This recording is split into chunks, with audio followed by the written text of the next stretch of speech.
Hi guys, it's BB. Welcome back to my channel, my beautiful monarch butterflies. I hope that all of you are having a lovely day. I wanted to hop on here and share my testimonial because when it comes to looking for this, I didn't see a lot of videos and a lot of the other, several other things popped up that weren't what this is. Why? Because this is rare. It's an autoimmune disease called granulomatous mastitis. I wanted to share my story with you guys and just basically give some insight into my experience and my treatment and just kind of help you guys along. If you feel like you're alone, you're not alone. This is all very new to me. So let's go ahead and jump into it so that I can share with you guys what happened. If I'm talking too slow, go ahead and speed me up. If that helps you understand me better, then by all means, that's great. And if you too are going through this, feel free to leave your comment. I'd like to hear your story too. So without further ado, let's jump into it. So he wrote down on my papers, my pathology report, that it's referred to as Corynebacterium. And the other name that he had used, and I was like, please write this down because it'll just go over my head with the terms that they use, the medical terms. And he said it did test positive for Gram Positive Rod, which is Corynebacterium, which I'll end up putting here for you guys so y'all can see it. And I'm gonna try to stay on, I got notes here just to kind of help me stay on track because it's kind of been a journey and it feels like a very long journey, but comparing it to other people's stories, it doesn't compare at all. Some of them have been through this a lot longer than I have, but I did say a little prayer for all of us girls that are trying to power through this. God be with us. So yes, this granulomatous mastitis, it mimics breast cancer and it gets misdiagnosed often. And again, I'm new to this. So if you guys are more experienced and you're like, you're wrong, educate me, that's fine. I'm all for it. So back in September, early September, is when I noticed my first symptom. I was basically laying on the couch with my youngest. He is a snuggler and his little elbow poked into my right breast. I have two boys and I breastfed both. I am an inverted nipple mom, but I was very blessed to have been able to and fortunate to have breastfed them. But yes, anyways, I'm an inverted nipple mom.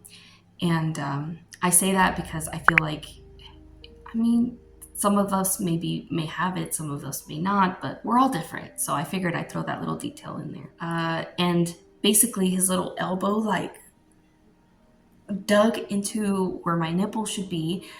And I was like, wow, that really hurt. And it hurt more than usual than your standard, just it felt like it had been through something. Around that time, I was like, yeah, this doesn't feel right. And when I went to the bathroom to check it, that's when I noticed that since my nipple was already inverted, it was even more inverted and my boob was badly misshapen. To me, I knew that it wasn't my normal.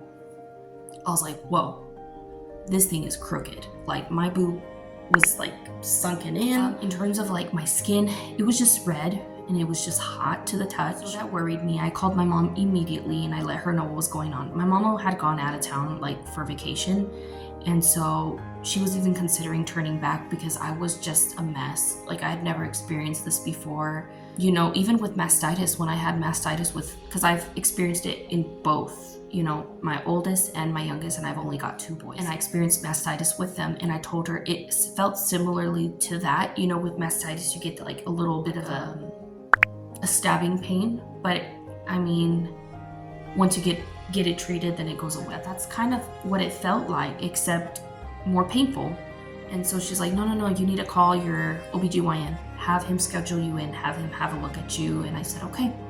And so I went ahead and I called and I told him what was going on. They put me on the phone with him, which was great because it felt more reassuring. And he was like, can you tell me what's going on? I said, yes, it feels hot to the touch. I'm getting fever, I'm getting chills. He goes, well, it kind of sounds like it might be an abscess. I'll order you in some antibiotics. I'm currently out of town and we'll go ahead and schedule you to have a look at you. I was like, wonderful. So September 6th, he orders the antibiotics. By September 13th, he's back from out of town. I go ahead and have a look at him. He has he gets to feeling around and says that he wants to do an ultrasound within the office. When he does the ultrasound, he says that he does see some fluid-like stuff inside of my breast, and asked me if I was still on the antibiotics, and I said yes. And I asked him what to expect, essentially. And so he just said, yeah, like it just looks like there's some fluid in there, but I want to have a closer look and see what we can find. We're going to go ahead and schedule you in for a mammogram and an ultrasound at the hospital. Cool. All right. So I'm still on the antibiotics and I take them. By then, when I do the mammogram, I'm telling you guys at this point, it is the size of a fun-size Snickers.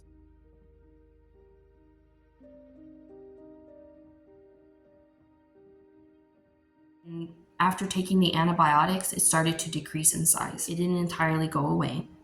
Then in turn, it shrunk to the size of a goldfish. So anyways, whenever they did the mammogram, and they did the ultrasound, they said the same thing, that they could see some fluid in there, but that it was decreasing and that was a good sign. And then they said that it looked like it could be a cyst. So then I started looking and researching into what causes cysts. This kind of threw me for a little bit of a loop, because around that time I was taking multivitamins that my husband had picked up for women 50 plus. And it was only because like I struggle with like my joints and stuff like that, and my bones. So I was like, well, you know what? I could probably benefit from 50 plus. It couldn't hurt. After them telling me that it was a cyst, then it worried me, because I was like, well, it produces healthy estrogen, which in turn, estrogen can then cause cysts. So I was like, oh, that makes perfect sense. I'll just quit taking the multivitamin. So a couple of months, it gave me a break.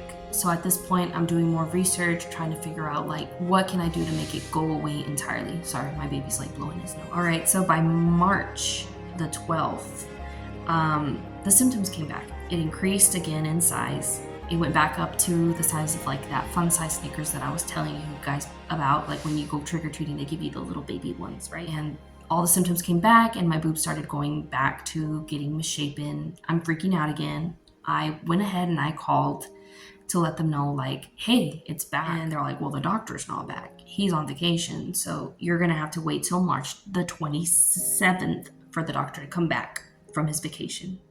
And I forgot to mention too, the first antibiotic that I was given was clindamycin. I'm allergic to all kinds of antibiotics, so I can't take penicillin. And I'm sorry if I keep saying I'm just trying to process all my thoughts. I don't want to skip over any details, because I'm probably going to look back at this and be like, oh, I forgot to say this, or I forgot to say that. And I get really sidetracked when I said that it was getting larger, it was getting bigger. And he's like, okay, well, we'll go ahead and have a look at it. We're going to go ahead and send you for an appointment. And then after we do that, then you'll likely have to do another mammogram and another ultrasound, which I feel like is a short period from having gotten one in October to March, So it's like they're very, very, very close together. So I go in, he feels around, which was extremely painful. That hurt, because at this point it formed like behind my nipple. But he's feeling around, and after that, then I went and got the mammogram performed. The ultrasound on April the 10th. So I had to wait a little bit because they were trying to do it on April the 1st. But around that time, I had a lot of stuff going on with my oldest, and so I was like, no, I have to kind of prolong it just a little bit longer, which was very difficult mentally for me, because I was really, really struggling. And I wanted this to be over. I was like, I didn't plan on this coming back. I didn't want it to come back, which they told me that potentially back in September that it could have a possibility of coming. They did the mammogram, the ultrasound, and I told them about, since the first diagnosis was a cyst, that I had been taking a multivitamin for 50 plus, and was it that maybe was causing it? And they were just like, no, just don't take multivitamins. Like, just don't do that. I was like, well, I haven't taken them anymore, but I mean, it's still continuing to grow. 2 days after the mammogram, my boob was so mad. And then by then my results had come in, and they said that I had edematous breast tissue. I was like, but what is it though? Like, why is it coming back? Why did it keep coming back? So again, I got placed on antibiotics and stuff because 2 days later, like I said, it started to get really, really hot, misshapen, very, very painful. And then from there, it just went downhill for me. A lot of stuff started to change with my boob to the point like I could only lift my arms so high, to the point like it just felt like everything was being stretched, everything was being pulled, everything was just getting hot, irritated, mad, angry. So by the 15th, I called them back and let them know like, hey, I'm not good. After this mammogram, I think like my body is angry. So they prescribed me some medicine, again, some antibiotics for April 15th. And I'm taking that, and I'm going on a whole week without any improvement. It's just progressively getting worse. My boob went from being like a red, like just like a, your standard red when something gets like itchy or something, right? Oh, that's another thing. That was another symptom that I forgot to mention. Itching. It was itching.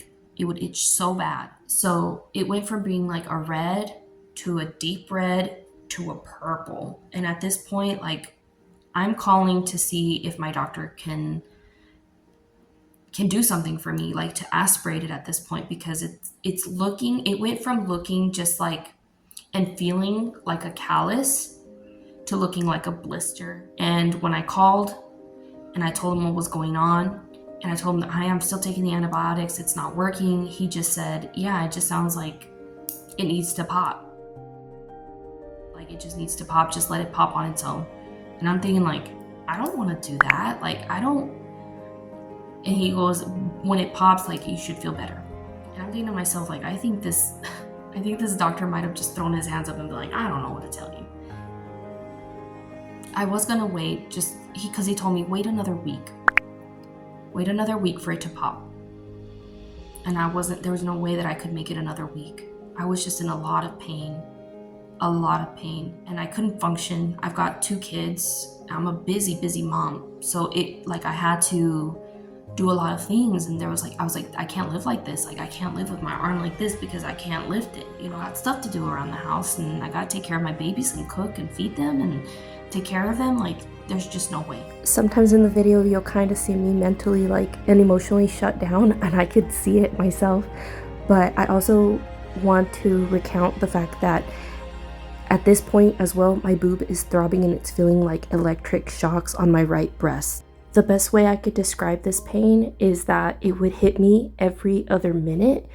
They felt like a contraction on my breast. I told my husband, I think I've burnt my candle on both ends. I really don't have any more else that I can give. I feel like I've been going through this since September. I'm going on a full year now. Like, I just want to be done with this and have it aspirated, if at all possible. So at this point, I end up calling my doctor early in the morning. As soon as I woke up and as soon as I knew their office opened, I was like, I gotta call him. So I called and I called and I called, and they wouldn't answer. I left voicemails. They wouldn't answer. And then on the way to driving my babies to school, my oldest was driving himself to high school, and he just said, you don't look good. You know what? I will turn this car around and we'll take you to the ER right now. And I said, no, you go ahead and go to school. Like, I promise I'll go to the doctors. He's like, no, you need to promise me you're going to the doctors. Like, you need to go to the ER. Don't just tell me that you are. And I was like, no, I promise, baby. He's like, you promise? I was like, I promise. I'm serious, Mom. Like, go to the ER. I was like, okay. So at that point, I felt like God was speaking through my child to like really take it seriously and just go. So we dropped off my son. And then after that, I was like, I guess I will. So I went to the ER and I stood there. And most times when you go to the ER here, I'm from New Mexico, not all the time will you get really good health care. They're going to look at you like you're being a big baby. And that's what I was afraid of. So I walked in, got registered, they call me to the back, and at this point they want to feel it, they want to look at it, and I tell them, like, literally, I'm at your mercy. Like, I'm in so much pain. And I explained this whole thing to them, and so that, like, wow, so you've been going through this in September, and you've been on 2 things of antibiotics, like, let me get a surgeon to come in here and have a look at you. They had an ultrasound lady come back in. They checked me, and she's like, you can definitely see how irritated this thing is and a lot of inflammation. So she ran back those things, and I told them that I had had mammograms done. They were able to pull all that up, and they could progressively see how it was being affected.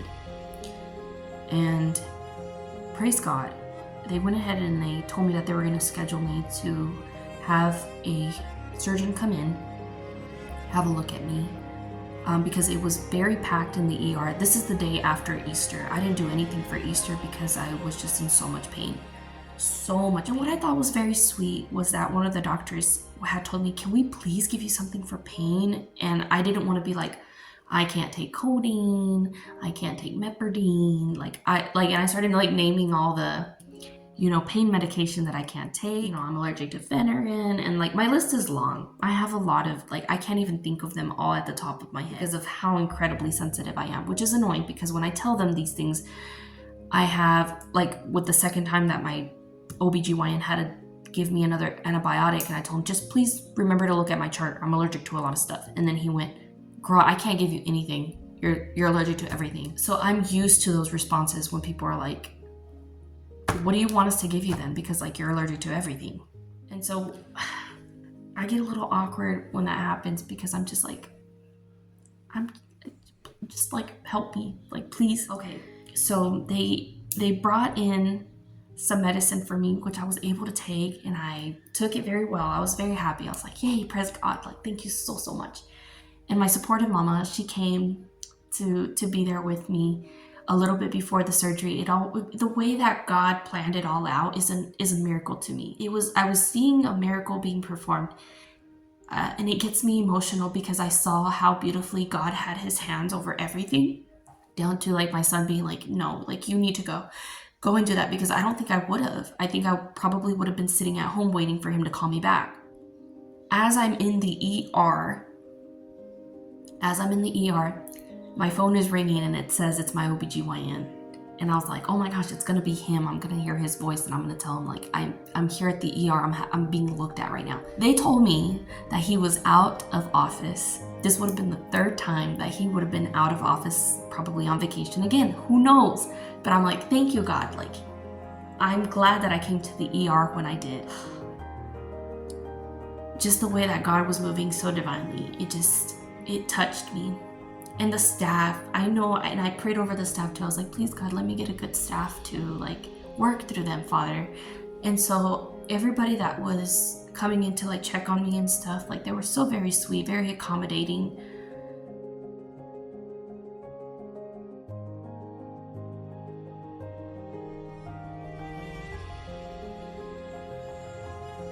The ER was so full that there was even people in the hallways. Like, it was so packed. So the fact that they were able to squeeze me in for surgery, I was just like, it's all God.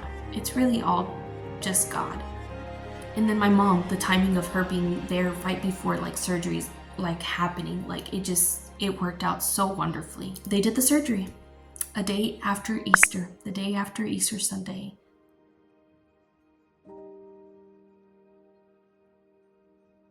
And they did tell me that after the aspiration would happen, that they were going to run tests, and for me to expect to have to do something called stuffing, and I would probably have to do it for a little bit of a prolonged time depending on, like, what the results say. So we're here now. We are on April,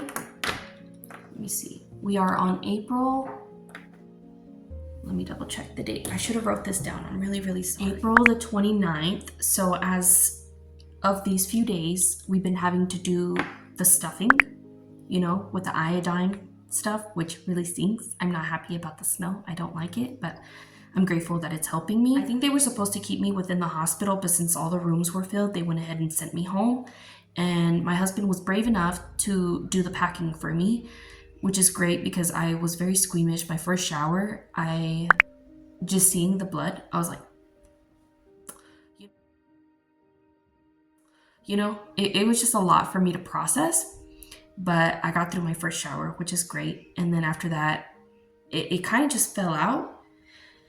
The little iodine pack, after drying off and stuff, it just gets heavy with the water, and it fell out. And I was like, I think I can pack it myself. Like, I think I got this. So I went ahead and I did my first packing, and I was so happy. I was like, yay me, And then the second day, I was like, yeah, this, the first day of me doing it by myself wasn't so bad. I think I can manage it.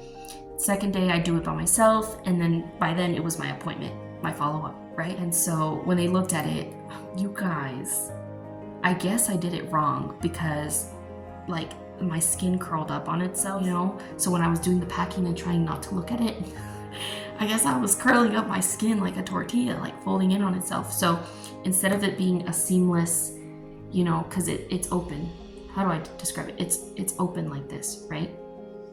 And so it has to close like this as you're packing it, because you pack something in it every day. Well, mine was like curled up like this, and it was closing like, and he's like, no, we can't have that. And so he had to lift the skin again to like pry it, And then after he did that, I was like, I am an independent woman. I can do it again by myself. And I went home and I took a shower, and I was like, yeah, I can't do it. Like, the skin had curled back up on itself. I had to go back to him, and I was like, please help me. Like, I think I've made myself bleed more than I should have.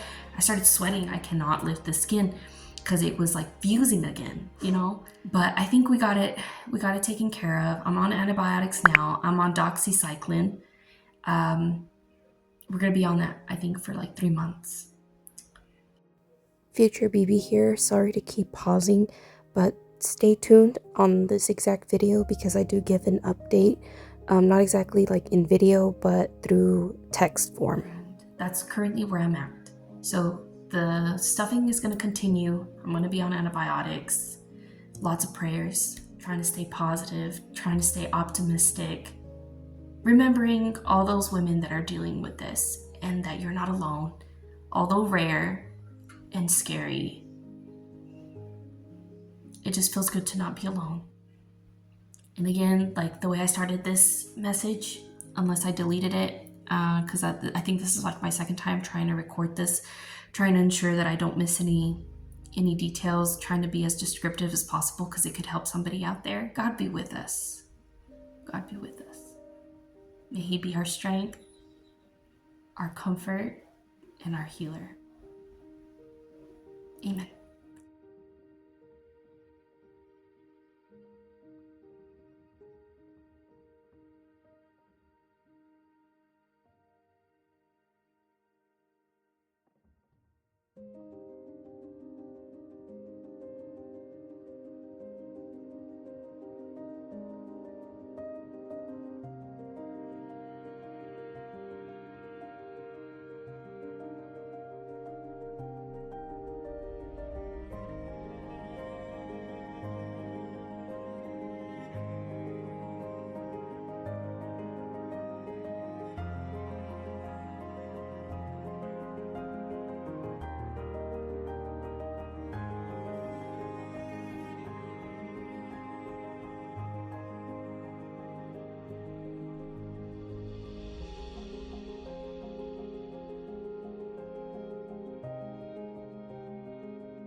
All right, you guys, thanks so much for taken time out of your day to watch my video. It means so very much to me. God bless you, and I will catch you on the next one. Bye.